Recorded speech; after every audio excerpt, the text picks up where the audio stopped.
What's going on, guys? It's Destin the RV Guide, and today we're doing a tow guide. It's a super important factor into picking out a camper to make sure that it's properly sized to your vehicle and make sure you're towing it safely. There's a lot of questions about this on the internet, and I wanted to put out a guide to kind of lay some of those questions to rest, put some clarity into the situation. So off we go. And I just want to make it clear it's super important to be confident about knowing your tow capacities. The last thing I would want to do is put a family in a precarious situation for not picking out the proper camper. Now, of course, if you're getting it delivered and have it at a seasonal site, then it doesn't matter a bit. Let's start off with the tow capacity of a vehicle. The tow capacity is how much a vehicle is able to tow either from the bumper or from a fifth wheel attachment. It does not include anything in the vehicle itself, or for a matter of fact, hitch weight, but we'll get into that later. The tow capacity of a vehicle is determined by the manufacturer, and it can fluctuate quite a bit depending on how your vehicle is spec'd. For example, a 2019 F-150, depending on gear ratio, cab size, and a few other factors, can tow anywhere from 5,000 to 13,200 pounds.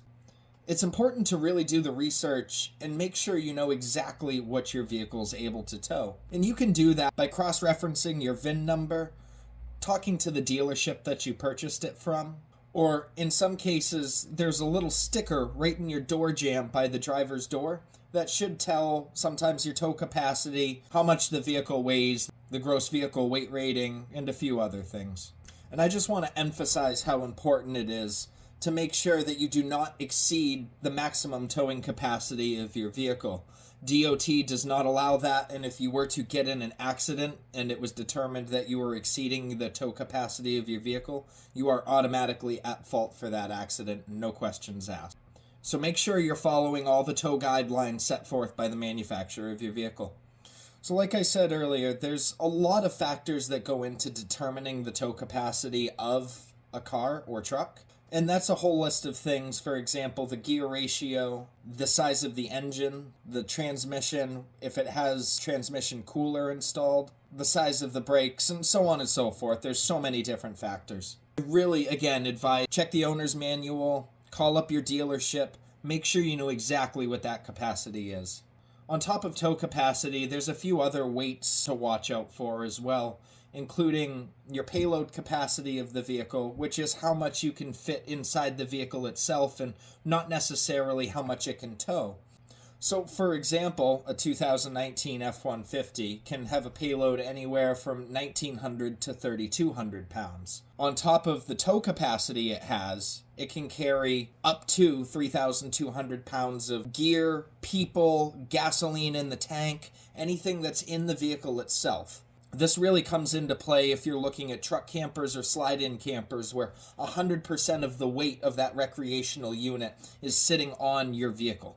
Next, I want to get into the camper weight and the different weights that you'll see when you look up manufacturer specs. Dry weight, a gross vehicle weight, and a tongue weight, and a payload capacity.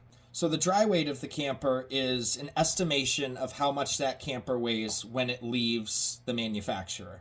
And that can vary quite a bit. I've seen almost a 400 or 500 pound swing from what was listed online as a dry weight to what the particular unit shipped as a weight. So make sure to confirm with your RV dealer what that camper actually weighs, especially if you're teetering the line of towability. The actual dry weight of the camper will be posted on the VIN sticker of the unit itself. Now, the gross vehicle weight of the camper, broken down, your gross vehicle weight generally, and it can vary a little bit, is determined by your gross axle weight, so the max your axles are able to handle, plus the tongue weight of the RV. The payload capacity of your camper is determined by your gross vehicle weight minus your dry weight of the camper, and that'll be how much gear that you can fit or bring into your camper. For example, that 2024 Cougar, since it has a dry weight of 5676 and a GVWR of 7200, you're left with about a 1,500 pound payload capacity for the RV itself, and that's a lot of stuff to bring with you. Now you got to consider water weighs quite a bit too. Your gross vehicle weight rating of your camper can sometimes be a little deceiving too. So, for example, if you have a dual axle, very small camper, and I've seen some of them where their dry weight is sometimes around 3,500 or 4,000 pounds, where their gross vehicle weight is closer to 7 or 8,000 pounds. Essentially, a high gross vehicle weight with a low dry weight means you have a very large carry capacity in that camper. In an example where if you have a 6,000 pound tow capacity, you could tow that camper dry, but fully loaded, if you put 3,000 pounds of stuff into it, you're going to be over your capacity.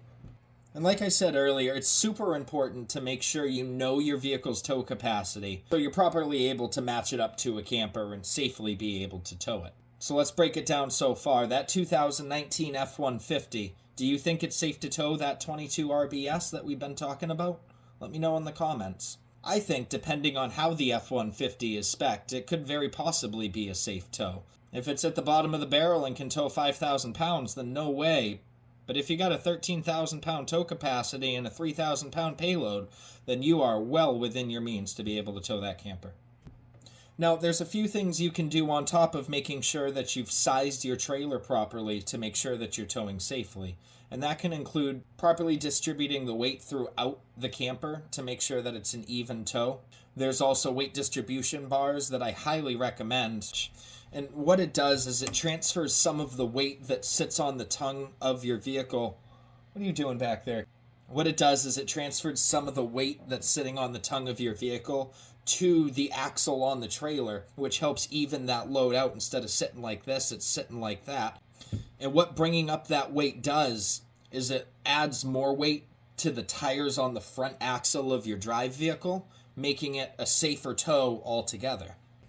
Now, weight distribution hitch does not increase your tow capacity, but instead makes it an easier tow within your tow capacity. Some weight distribution systems will cut down on the sway of the trailer in the back too, which will make it much easier, especially going at higher speeds on the highway. So guys, in summary, I can't stress it enough. It's super important to know the capacity of your vehicle, and it's super important to properly match the camper that you're looking at to the vehicle that you plan on using to tow. And guys, I always encourage, do your own research, check into your vehicle, consult a professional if you're unsure yourself. I want you guys to be safe out there. Guys, I hope this video really helped, and if it did, make sure to hit that subscribe button. It really does help me out, and I'll see you guys next time.